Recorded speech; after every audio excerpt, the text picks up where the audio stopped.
পৌর নির্মাণ শ্রমিক কর্তৃক আয়োজিত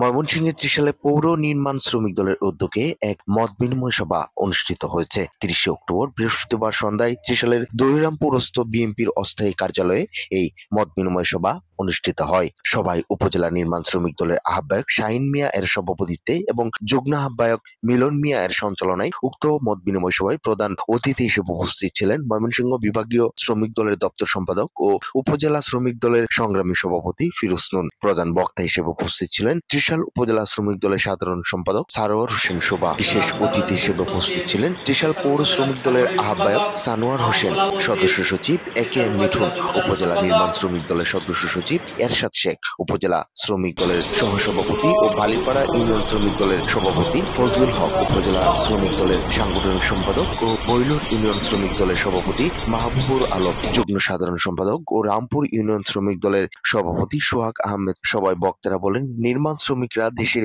অর্থনীতির অন্যতম চালিকা শক্তি।